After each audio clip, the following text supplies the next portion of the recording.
ನಾನು ಹಿಂದೂ.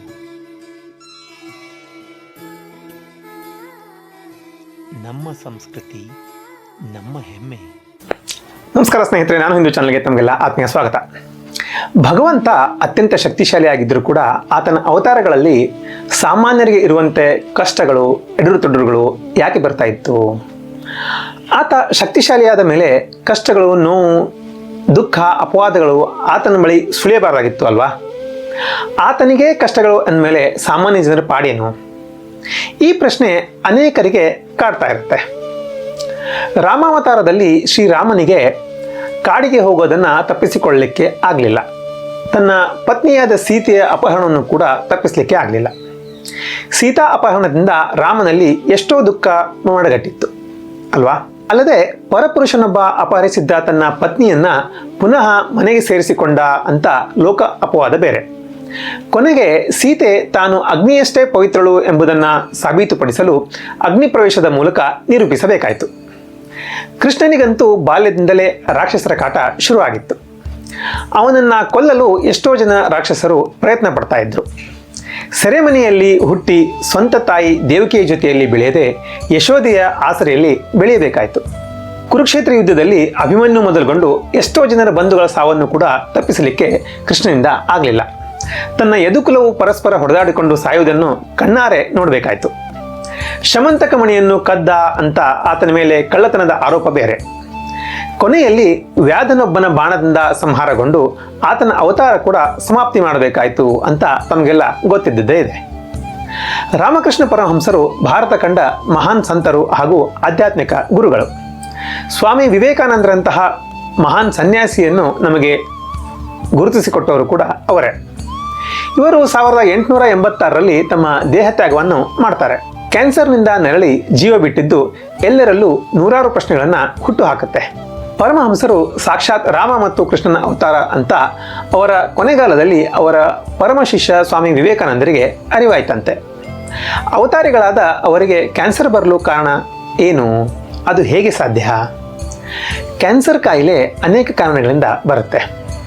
ಪೂರ್ವಜನ್ಮದ ಅಥವಾ ಈ ಜನ್ಮದ ಕರ್ಮದ ಫಲಗಳು ಆ ಕಾರಣಗಳಲ್ಲಿ ಒಂದು ಅಂತ ಹೇಳ್ತಾರೆ.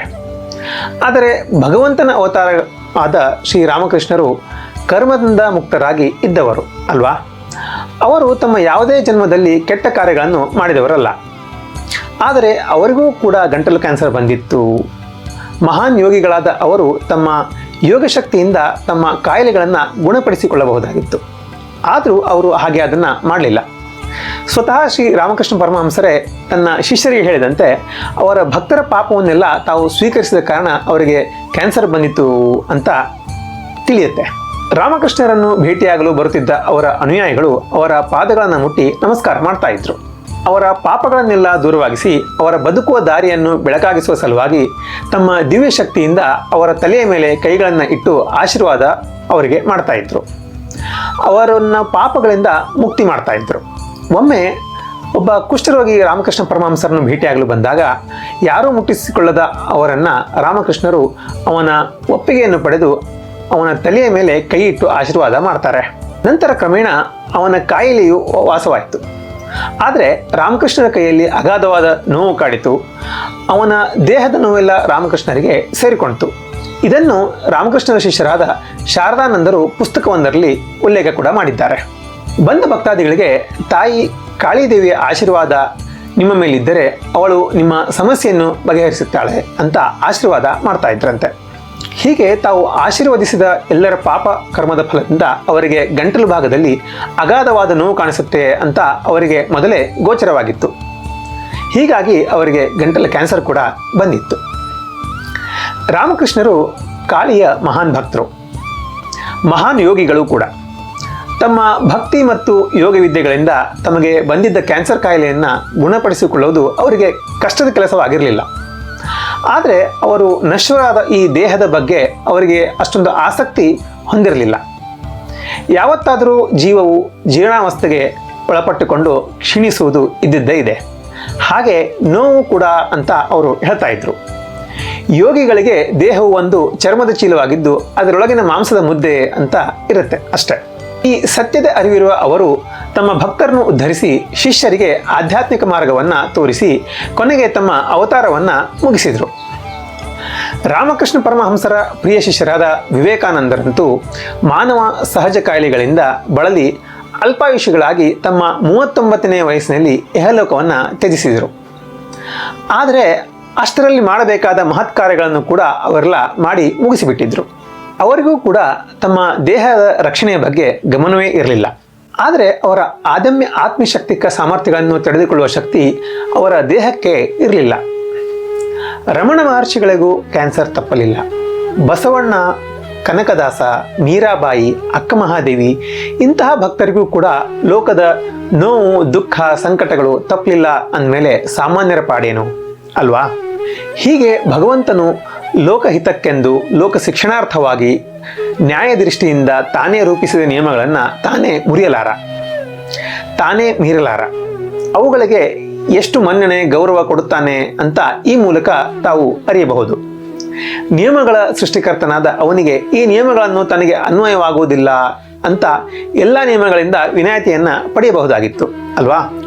ಆದರೆ ತನ್ನ ಮಾರ್ಗ ಅನುಸರಿಸ ಬಯಸುವವರಿಗೂ ಕೂಡ ತಾನು ಆದರ್ಶವಾಗಿರಬೇಕು, ಮಾದರಿಯಾಗಿರಬೇಕು ಅಥವಾ ರೋಲ್ ಮಾಡೆಲ್ ಆಗಿರಬೇಕು ಎನ್ನುವ ದೃಷ್ಟಿಯಿಂದ ತಾನೇ ಆ ನಿಯಮಗಳನ್ನು ಅನುಸರಿಸುತ್ತಾ ಆದರ್ಶ ಪುರುಷನಾದ. ಸೊ ಸ್ನೇಹಿತರೆ, ಜೀವನ ಅಂದಮೇಲೆ ಸುಖ, ದುಃಖ, ಕಷ್ಟ, ನಷ್ಟ, ಏಳು ಬೀಳು ಎಲ್ಲ ಇದ್ದೇ ಇರುತ್ತೆ. ಭಗವಂತನ ಅವತಾರಿ ಪುರುಷರಿಗೆ ಕಷ್ಟ ತಪ್ಪಿದ್ದಿಲ್ಲ ಅಂದಮೇಲೆ ನಾವಂತೂ ಸಹಜ ಮಾನವರು ಅಲ್ವಾ? ಸುಖ ಬಂದಾಗ ಹಿಗ್ಗುವುದು, ದುಃಖ ಬಂದಾಗ ಕುಗ್ಗುವುದು ಎಲ್ಲವೂ ಇರೋದೇನೆ. ಜೀವನದಲ್ಲಿ ಸಿಹಿನೂ ಇರುತ್ತೆ, ಕಹಿನೂ ಇರುತ್ತೆ, ಹುಳಿನೂ ಇರುತ್ತೆ, ಖಾರನೂ ಇರುತ್ತೆ. ಸೊ ಅದಕ್ಕೇನೆ ಯುಗಾದಿ ಹಬ್ಬದಲ್ಲಿ ನಾವು ಬೆಲ್ಲ, ಮಾವಿನಕಾಯಿ, ಮೆಣಸು, ಉಪ್ಪು ಇದನ್ನೆಲ್ಲ ಹಾಕಿ ಭಕ್ಷ್ಯವನ್ನು ಮಾಡೋದು, ಅದನ್ನು ಪಚಡಿ ಅಂತ ಕೂಡ ಕರೀತಾರೆ. ಜೀವನದಲ್ಲಿ ಏನೇ ಬಂದರೂ ಕೂಡ ನಾವು ಅದನ್ನು ಧೈರ್ಯದಿಂದ ಎದುರಿಸೋಣ, ಎಲ್ಲರ ಜೊತೆ ಖುಷಿ ಖುಷಿಯಾಗಿ ಇರೋಣ. ಮತ್ತೊಮ್ಮೆ ಎಲ್ಲರಿಗೂ ಯುಗಾದಿ ಹಬ್ಬದ ಹಾರ್ದಿಕ ಶುಭಾಶಯಗಳು ಅಂತ ತಿಳಿಸ್ತಾ ಈ ಸಂಚಿಕೆಯನ್ನು ಮುಗಿಸ್ತಾ ಇದ್ದೀನಿ. ಸ್ನೇಹಿತರೆ, ನೀವೇನಾದರೂ ನಾನು ಹಿಂದೂ ಚಾನಲ್ಗೆ ಮೊದಲೇ ಬಾರಿ ನೋಡ್ತಾ ಇದ್ರಿ ಅಂತಂದರೆ ಈ ನನ್ನ ಚಾನಲ್ನ ಸಬ್ಸ್ಕ್ರೈಬ್ ಮಾಡಿ. ಈ ವಿಡಿಯೋ ನಿಮಗೆ ಇಷ್ಟ ಆಗಿತ್ತು ಅಂತಂದರೆ ಲೈಕ್ ಮಾಡಿ ಮತ್ತು ಎಲ್ಲರಿಗೂ ಶೇರ್ ಮಾಡಿ.